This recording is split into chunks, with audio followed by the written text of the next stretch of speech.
이번에 성탄 행사를 우리가 최대한으로 우리가 줄여서 각 부서들 발표도 다 생략하고 특성으로만 마무리했습니다. 내년에는 우리가 각 부서들이 다 또 발표도 할 수 있도록 코로나가 내년에 다 정복될 줄 믿습니다.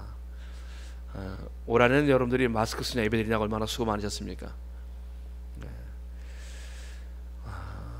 방송으로 참여하는 모든 분들도 이 시간 동일한 마음으로 하나님께 나가시길 바랍니다. 오늘 성탄 설교는 성탄의 오묘함이라는 제목으로, 성탄의 오묘함이라는 제목으로 이 시간 말씀을 전하겠습니다. 성탄은 하나님께서 구원의 역사에 결정적인 그런 사건으로 하나님께서는 이 사건을 하나님이 계획하시고 만든 사건이에요. 성탄의 이 사건은 하나님께서 우리의 인간의 생각을 뛰어넘어서 하나님이 준비하신 그런 사건입니다. 아이가 세상에 와서 세상을 구원하는 메시아가 와요. 왕도 아니고 군인도 아니고 한 아이가 태어났는데 그 아이를 통해서 하나님은 인류 구원의 역사를 하나님은 이루십니다. 근데 이 계획은요, 창세기에 보면은 하나님께서 이 계획은 창세 때부터 하나님께서는 창세기 때부터 준비하셔요. 이 성탄이 언제부터 준비되느냐? 바로 아담의 범죄에 의해 하나님께서는 바로 성탄을 준비하십니다. 인간의 범죄에 의해 하나님께서는 하나님의 성탄을 준비하시는데, 이 예언이 바로 창세기 3장 15절 말씀이에요. 내가 너로 여자 원수가 되게 하고 내 후손도 여자의 후손과 원수가 되게 하리니 여자의 후손은 내 머리를 상하게 할 것이요 너는 그의 발꿈치를 상하게 할 것이니라. 여자의 후손으로 올 것을 우리 하나님께서는 성탄을 바로 준비하신 것이지요. 여러분들, 그 여자의 후손은요, 원수의 사단의 머리를 상하게 할 것이고, 그 사탄은 여자의 후손의 발꿈치를 상하게 할 만큼 부상을 입을 것을 말씀해주고 있습니다.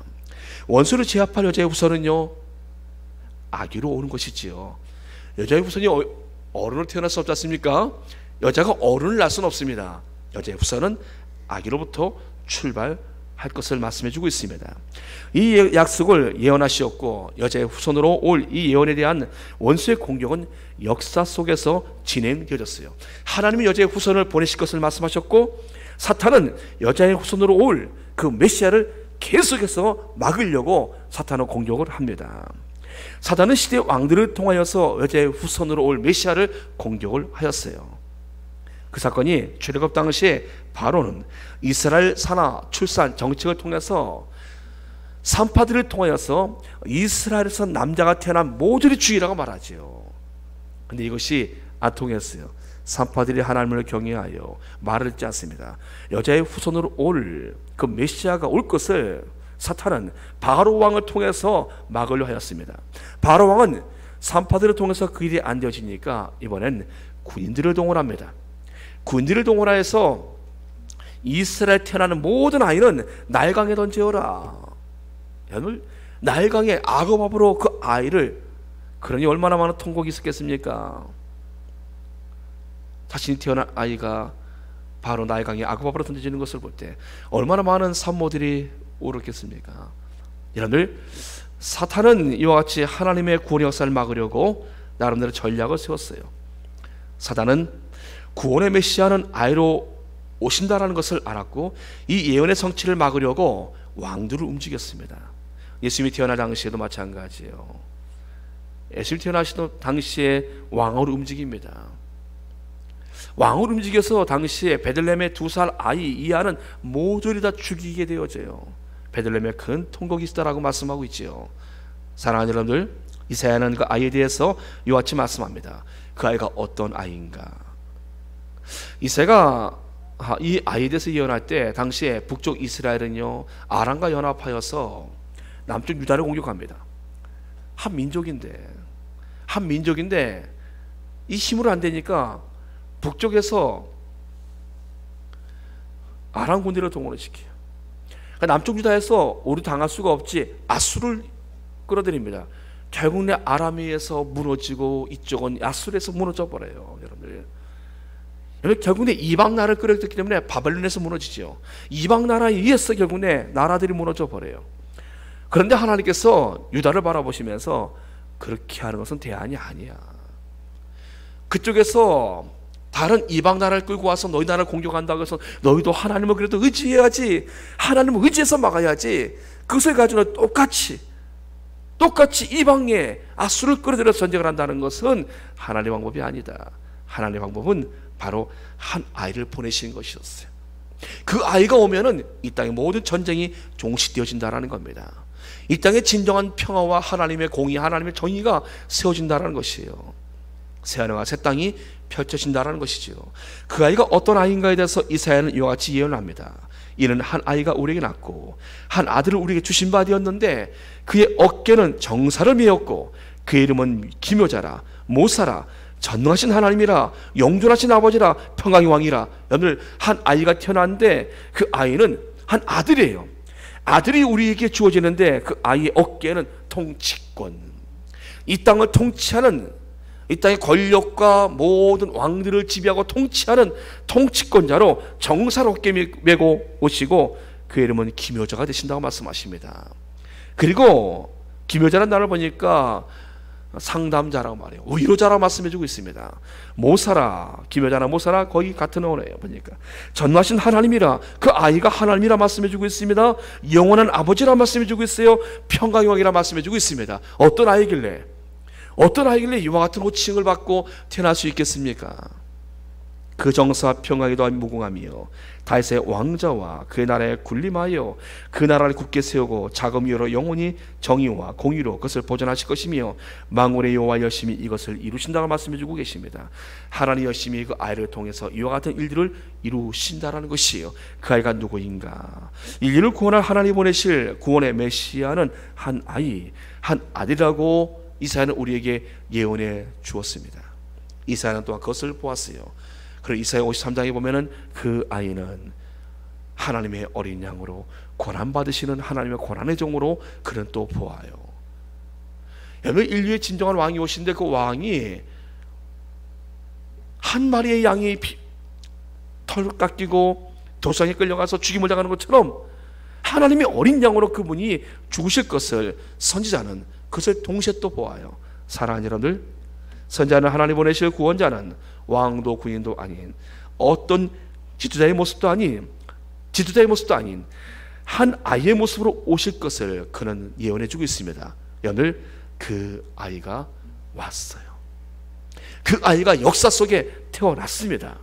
여러분, 이것은 하나님의 오묘하심이에요.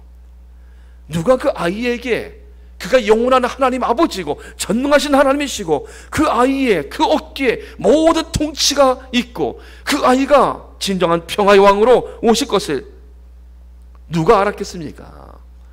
사랑하는 여러분들, 그러나 세상을 바꾸실 그 분은 아이의 모습으로 오시다라는 것입니다. 전 여기서 하나님께서 하늘에서 예수님에게 이 땅의 인류의 구원은 죄 없는 자가 와서 하나님 앞에 속죄 제물을 드려야 되는데 그 제물로 이 땅에서 태어날 사람이 없어요. 다윗도 노아도 모세도 모두 이 땅의 사람들은, 다니엘도 다 죄인이에요. 영원한 하나님의 속죄물은 사람의 죄는 사람이 결국 담당해야 되는데 이 땅에 내려올 딱 한 분이 계시는 거예요. 바로 하나님의 아들 예수 그리스도. 근데 그분이 이 땅에 오실 때 어떠한 모습으로요? 악의 모습으로 와야 되는 거예요. 악의 모습으로. 그때 여러분 상상해 보셨습니까? 하나님께서 예수님에게 악의 모습으로 이 땅에 내려와서 태어나야 돼요. 그리고 성장을 해야 돼요. 그리고 하나님의 속죄물로 하나님 앞에 드려져야 돼요. 이 전 과정을 하나님께서 예수님에게 이와 같은 것을 말씀해 주지 않으셨겠습니까? 여러분, 하나님의 아들이 이 땅에 악의 몸으로 오셔야 된다는 것은 여러분들, 이건 하나님의 오묘하심이에요. 놀라운 일입니다. 헤롯이 동방박사가 와서 왕이 오셨다는 이야기를 합니다. 왕이, 유대인으로 왕을 하신 이가 어디 계시뇨? 이러고 물을 때 헤롯이 나 말고 또 누구 어떤 왕이 또 계시다라고, 그 왕이 어떻다라고, 분명히 이 땅에 왕이 오셨다라고 하나님이 우리에게 별을 통해서 인도해 오셨고 그 소식을 알립니다. 헤롯이 말해, 나도 그에게 경배할 터이니 나에게 그가 어디 있는지 자세히 알려달라. 그리고 당시에 서기관들과 당시에 학자들을 불러 모아요. 제사장들을 불러 모아요. 유대인으로 왕으로 하시니가 어디 있느냐? 그들이 하나님의 예언의 말씀을 뒤집니다. 그런 말이에요. 베들레헴이니이다. 베들레헴이니이다. 여러분, 그들은 왜 성경에 기록되진 예수님에 대한 관심을 안 갖습니까? 예수님이 오셨어요. 자기 땅에 오매 자기 백성 영접지 아니했다고 성경은 말씀하고 있습니다. 그분께서는 예언한 대로 오셨어요. 근데 왜 오신 그 예수님을 그들은 왜 관심을 갖지 않고 있습니까? 사랑하는 여러분들, 구주의 오심은 이 땅에서 사람들의 무관심 속에서도 그분은 오셨어요. 하나님의 구원의 역사는 지금도 예수 그리스도를 통하여서 지금도 진행 중에 있습니다. 사람들의 관심이 다른 곳에 있어서 문제지요. 교회를 예배의 문을 잘 열지 못해요. 사실 방역의 부분에서 우리가 방역의 규칙은 다 따라야 합니다. 우리가 100% 순종하고 따라야 돼요. 국가에서 내리는 방역의 규칙은 다 따라야 합니다. 그러나 예배에 대한 부분은요, 헌법에 보장된 대로 우리가 예배 드리면 되는 거예요, 사실은요. 근데 지금 이 선을 넘어서고 있는 거예요. 선을 넘어서서 지금 교회 이 부분까지 지금 나라가 지배하려고 들어오는 거예요. 우리가 지금 하도 코로나 때문에 우리가 이것도 저것도 다 통제 따라오고 하고 있지만 우리가 길들여져서 지금 그렇게 됐지요. 엄히 말하면은 예배는요, 결정이 나라에 있는 것이 아닙니다. 예배 이 부분은요, 교회에 있는 것이고, 이 예배 부분은요, 헌법에 보장되어 있는 것이에요. 우리가 따라가는 것 뿐이지. 마스크 잘 쓰고 교회에서 음식 먹지 않고 우리가 철저하게 들어올 때부터 손 소독 잘하고 그런 모든 규칙을 잘 지키면은 여러분들, 그러도 걸렸다, 그건 할 수 없는 거예요. 뭐 국회는 안 걸립니까? 국회도 걸려요. 여러분들, 병원 안 걸립니까? 병원도 걸려요. 수만 교회 중에서 몇몇 교회가 나온 데서 교회를 전부 다 봉쇄하고 모이지 못하게 만들고 하는 거는요, 과한 거지요. 과도 너무 과한 거지요. 말 안 들으면 벌금 때린다 그러고 구상권 청구한다 그러고, 거의 이건 뭐, 목사님들 마음속에 어떤 마음이 드는지 아십니까? 감옥 갈 날이 멀지 않았겠구나. 예배 드리다 감옥 갈 날이 멀지 않았겠구나. 뭐 그래도 괜찮지 않겠습니까?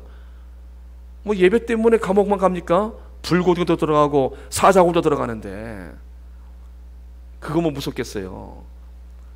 서서히 길들이 오다가 너무나 많은 지금 교회들이 이제 다 잡혀 들어갔어요. 다 길이 들렸었어요. 당연히 그렇게 한 줄 알아요. 이제는 오히려 예배를 드리면 이상하게 생각을 해요. 성도들이 오히려 길이 들여졌어요. 사랑하는 여러분들, 당시에 왜 대제사장들과 서기관들과 그 똑똑한 사람들이 예수님이 오심을 그들이 왜 모르는 줄 아십니까? 그들은 그 시대에 길이 들여졌어요.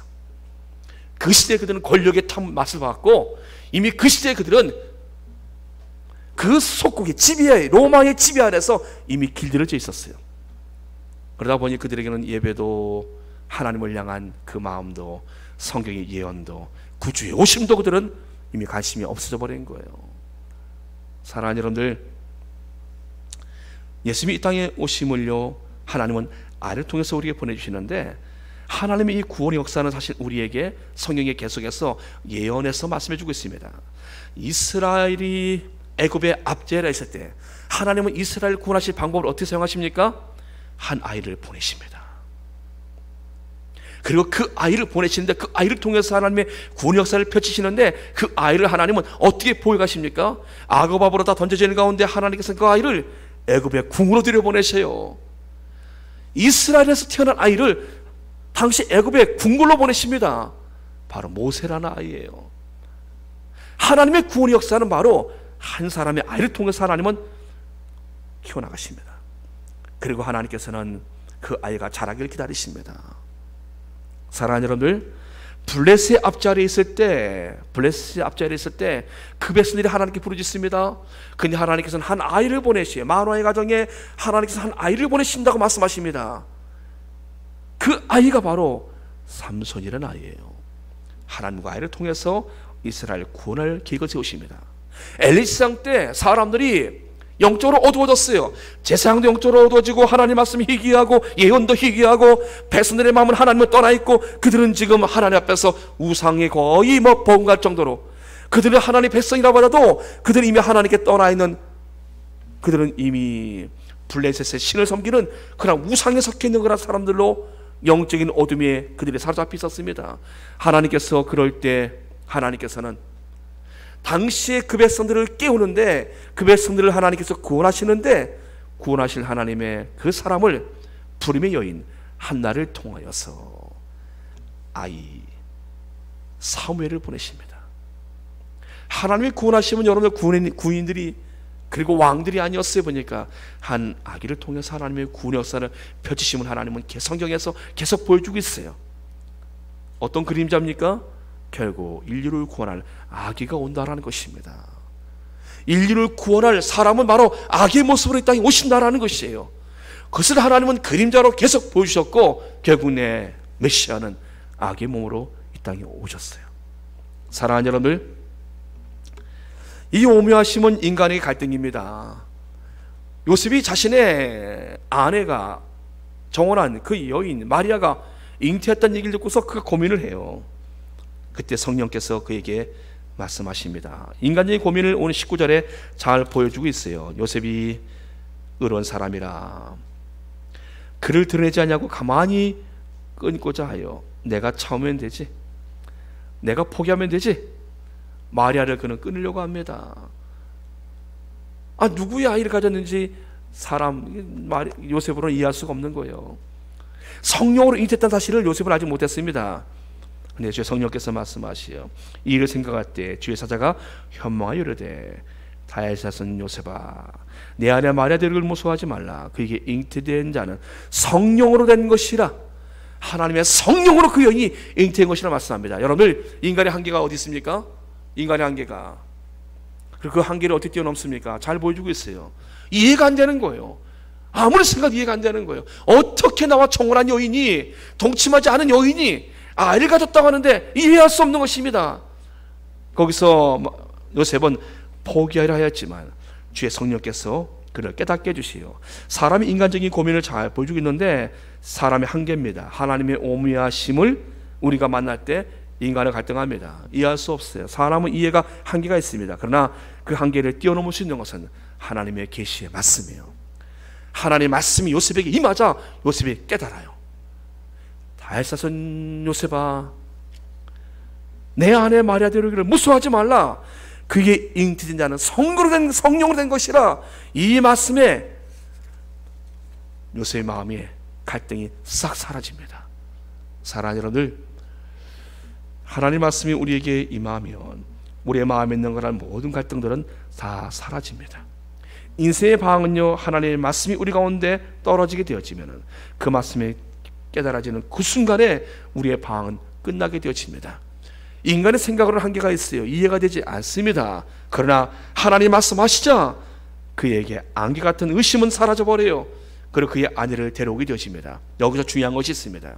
요셉은 하나님 말씀에 순종하고 있다는 겁니다. 하나님의 오묘하심의 그 계획에 요셉은 순종으로 지금 응답하고 있다는 것이에요. 사랑하는 여러분들, 성탄절을 통하여 하나님께서 여러분들에게 은혜를 깨닫게 하시기를 축복합니다. 하나님의 말씀 여러분들의 모든 갈등들이 다 잠재워지기를 축복합니다.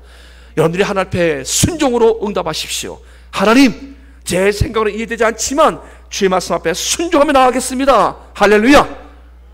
그럼 우리의 마음속에 하나님이 주시는 놀라운 기쁨이 있어요. 갈등했는데, 고민했는데, 나 이해할 수 없는 일이었는데 하나님께 내게 말씀을 주시자 내 마음속에 그 모든 의심들이, 갈등들이 사라져버려요. 말씀의 응답이 내 마음속에 빛이 되어지고 내가 가야 할 길이 되어진 것입니다. 하나님의 아이를 보내는 구원의 역사, 믿음의 사람 요셉을 통하여 믿음의 여인 말씀에 순종하는 마리아를 통해서 하나님의 역사는 진행되어졌습니다. 사랑하는 여러분들, 여기서 또 하나 중요한 것은 예수님의 낮아지심이에요. 하나님의 아들이 이 땅에 아기의 몸으로 오셔요. 예수님의 낮아지심을 우리가 또 볼 수 있습니다. 그분도 순종하신 거예요. 하나님 앞에 아들 예수님이 순종하고 이 땅에 내려오신 것입니다. 인간의 몸으로 내려오시되 아기 몸으로 내려오시요. 그것도 태어나셔서 그분이 처음 누운 자리가 어디입니까? 말구유. 사랑하는 여러분들, 이 오묘하심을 여러분들 깨달을 수 있겠습니까? 우리가 어떻게 이것을 이해할 수 있겠습니까? 어떻게 하나님이 땅에 오시는데 악의 몸으로 오시고 그것도 말구유에서 마구간에서 그분이 태어난다는 것을 누가 그것을 이해할 수 있겠습니까? 하나님의 오묘하심이에요. 사랑하는 여러분들, 예수님은 인간의 몸으로 오셨지만 그분은 사람이 아니십니다. 하나님이 땅에 오신 것이에요. 그래서 성경은 오늘 우리에게 그것을 증명해 주고 있습니다. 예수라는 이름을 통하여 요셉에게 말씀하십니다. 아들을 낳으니 이름을 예수라 하라. 그가 자기 백성을 그들의 죄에서 구원할 자이심이라. 그 아기가 오는데 그 아기의 이름을 예수라 하라. 자기 백성을 죄에서 구원할 자. 사랑하는 여러분들, 우리의 죄에서 구원하실 예수님이 오셨습니다. 여러분들 죄 가운데 건져주실 예수님이 오셨어요. 죄의 늪에서 누가 우리를 건져줄 수 있겠습니까? 예수님이 우리를 건져주시는 분이시에요. 그분이 땅에 오셨습니다. 다른 이름은 구원받을 수가 없어요. 오직 예수 그리스도 그분의 이름으로만 우리가 구원을 받을 수가 있습니다. 그분의 또 다른 이름이 있어요. 임마누엘이라. 하나님이 우리와 함께 계시다. 그분의 두 번째 이름을 임마누엘을 말씀해주고 계십니다. 사랑하는 여러분들, 예수님이 이 땅에 오심을 우리가 맞이하는 성탄 전야 예배를 드리고 있습니다. 오늘 예배를 통하여 여러분들의 삶 속에 진행되는 하나님의 일들을 다 이해할 수 없습니다. 우리는 하나님께서 우리의 교회를 어떻게 이끌고 나가시는지, 44년의 세월을 하나님 여기까지 오게 하셨사온데 하나님께서 앞으로 어떤 역사를 이루실지, 우리의 인생들을 하나님은 어떻게 어디로 끌고 나가시는지, 그리고 현재 진행되는 거란 모든 코로나의 이 세계적인 이 팬데믹 상황은 우리가 어떻게 되고 있는 건지 우리 다 이해할 수 없어요. 그러나 하나님의 오묘하심이 그 안에 있다는 사실을 기억하십시오. 하나님은 그 모든 것들을 지금도 주관하고 계세요. 우리 주 예수님, 아기 예수님과 어깨에 정사를 주지 않으셨습니까? 모든 통치가 그분의 손 안에 있습니다. 그분이 이 땅에 그렇게 오셨어요. 예수님의 오심을 통해서 우리가 또 하나 본받을 것이 있습니다. 마리아 요셉도 하나님 말씀에 순종했지만 예수님이야말로 하나님의 아들이신데 인간의 몸으로 내려오시는 순종을 하셨어요. 저는 이번 금방 성탄절이 여러분들에게 하나님께 대한 순종의 마음이 있길 축복합니다. 주님, 제가 순종함으로 하나님께서 이루시는 그 역사들을 저도 보기를 원합니다. 제가 순종함으로 저도 그 말씀 안에서 이루신 하나님의 일들을 보기를 원합니다. 또 하나는 여러분들, 예수님이 낮아지심을 통하여서 하나님, 저도 제 자신을 주 앞에 내려놓기를 원합니다. 여러분들, 권력자가 가진 사람이 낮아지는 것이 얼마나 어려울까요? 부한 사람이 낮은 자리에 내려온 것이 얼마나 어려울까요? 우리 예수님이야말로 그 모든 것을 갖고 계신 분 아니십니까? 근데 그분이 낮아지셨어요. 그래서 우리도 낮아질 수 있습니다. 여러분들, 새해에는 여러분들이 하나님 앞에 더욱더 겸손하게 여러분들을 섬길 수 있게 축복합니다. 교회에 여러분들 오면은 그런 분위기가 있어야 돼요. 교회에 오면은, 제가 이제 각 교회를 가보지 않습니까? 어떠한 가면 성도들이 굉장히 겸손해요. 가다가도 처음 보는데 좀 인사를 해요. 얼마나 겸손합니까? 어떤 교회를 가면은 본청만착이에요. 손님이에요. 그냥 지나갑니다. 근데 그 교회는요, 쓰면은 서서 인사를 한다니까요. 제가 누군지 어떻게 알아요? 제가 처음 그 교회를 들어갔는데 사람들이 다 서서 인사를 합니다. 얼마나 겸손한 거예요, 여러분들. 누가의 머리를 숙이고 내가 그 사람에게 예의를 편하는 겸손한 건 아니겠습니까? 그날만 그런 건 아닐 겁니다. 그분들은요. 사랑하는 여러분들, 우리 주 앞에 겸손한 모습들 여러분들의 삶 속에 있기를 주의 이름으로 축복합니다. 예수님은 구원의 주님이십니다. 기억하십시오. 어떠한 죄도 주께서 말씀하시요, 죄에서, 그들의 죄에서 구원할 자이심이라. 어떠한 죄도